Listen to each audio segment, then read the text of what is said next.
Yeah, one other thing.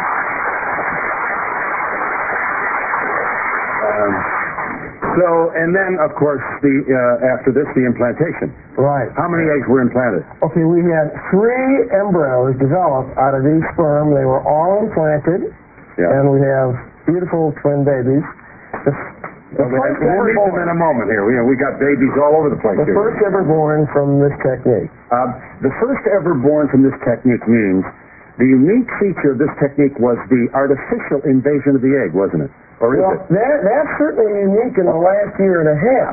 The harvesting. But what's really unique is that we can take sperm, not even out of the tubes, not out of epididymis or vas, but out of the testicle itself. Mm-hmm. And what's exciting is, even in men that we think aren't even making sperm in their testicle, when we do this operation, we find 1 or 2 sperm. And that's all you really need for a baby. So there's virtually no such thing as a sterile man anymore. Show me a guy with no sperm count, and I'll show you a guy with some squigglies going around his testicles somewhere, and you can harvest them and impregnate an egg. Exactly it. And there's one other thing you have to do. We know those squigglies, spermatozoa, or the sperm. Spermatozoa. The sperm are sort of like this, and they wiggle. Right. They wiggle and, wiggle. You can't put a wiggly sperm artificially into an egg because this sperm will wreck the place when it gets inside the egg. You're absolutely correct. What you noticed is that we had to actually immobilize, break the tail of that sperm. So you take the tail off the sperm, right, and you artificially inseminate only the head. The DNA. Because if the sperm were able to move around inside the egg, it would destroy the egg. Yes, it would. But why doesn't it destroy the egg when it naturally impregnates it? Because when a normal sperm is able to naturally invade the egg, an enzymatic chemical process takes place that immobilizes it the moment it actually gets through. I see. So in the sperm, then, the tail is merely to get there, but has no reproductive powers at all. All the reproductive biology is in the head. That's all in the head, right. So after in a normal impregnation situation, the squiggly invades the egg, and the tail goes, boop. Tail's finished.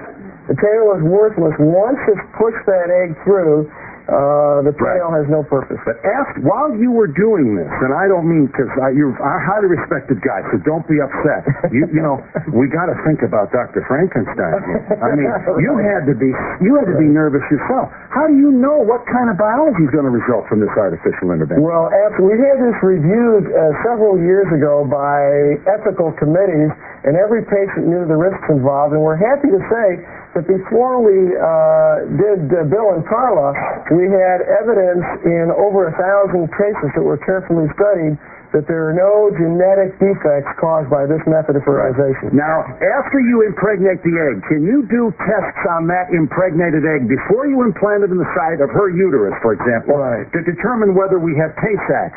Or what other... We routinely do this for Tay-Sachs, cystic fibrosis, Down syndrome. Any of these... You can take the fertilized egg and determine whether or not this child is going to develop with that disease? Right. We take one of those little cells and we can test it completely for any potential genetic disease. Including sickle cell in the case of African-American couples. Right. Uh-huh. So before you implant this fertilized egg in the side of a womb... We know it's normal. Can you tell Down syndrome then? Yes. And we ask, what do you do?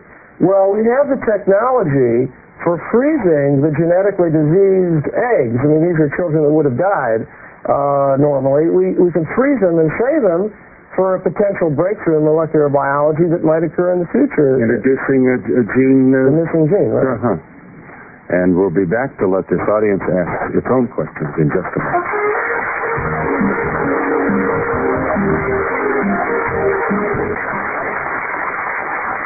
We'll meet the babies in a moment. Yes, their babies are here, and I better get them on because they're going to have the tape, and I'm in for a lawsuit about 20 years from now. Yes. Aren't you playing God when you decide which eggs if they're diseased and you, freeze them, are you really going to use these eggs in the future? Or, well, what if would it be a breakthrough that would allow for the development of a perfectly normal baby out of a fertilized egg? Well, I don't know. That you're taking the chance of that happening. If it never happens, then you're playing God. We're very sensitive to that point, and that's why we've had really careful review by ethical committees with religious leaders, sociologists, philosophers, and I really take your point very, very, very seriously. But the couples really don't want us to put in genetically diseased embryos that are going to die if they have a choice, and we can keep those embryos frozen forever. And let me tell you, the breakthroughs in molecular biology are coming every month. And this is not unrealistic at all to predict genetic cures for these embryos. Yes. My question's for Bill.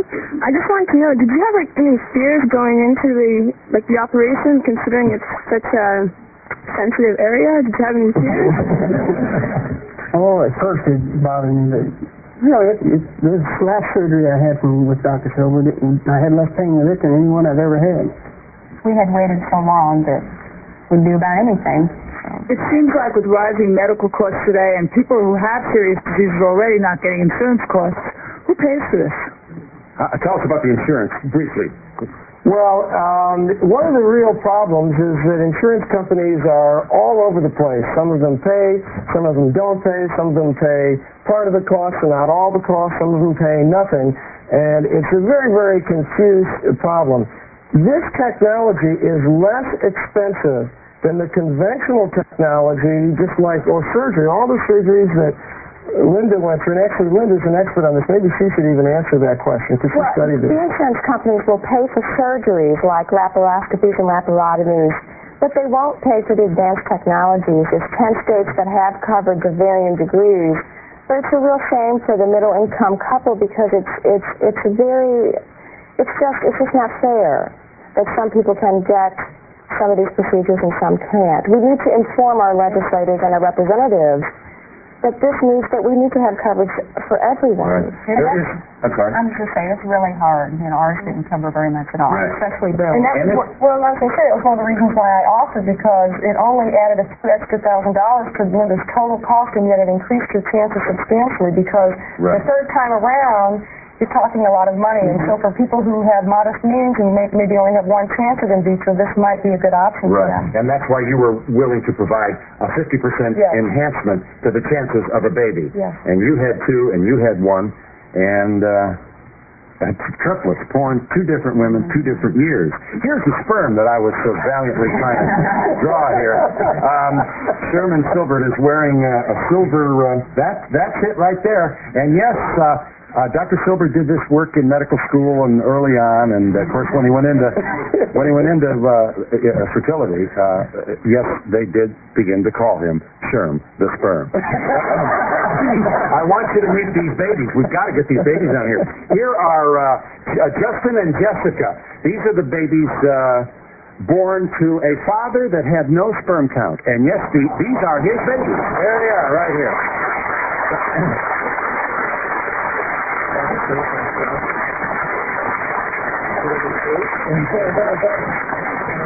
Being very, very deftly carried by Patrick McGinn and Dan Slepian from our office, both of whom are in training. Someday they may need that experience. And we'll be back. This audience says, hi, babies. This audience has more questions. And we'll be back in just a moment.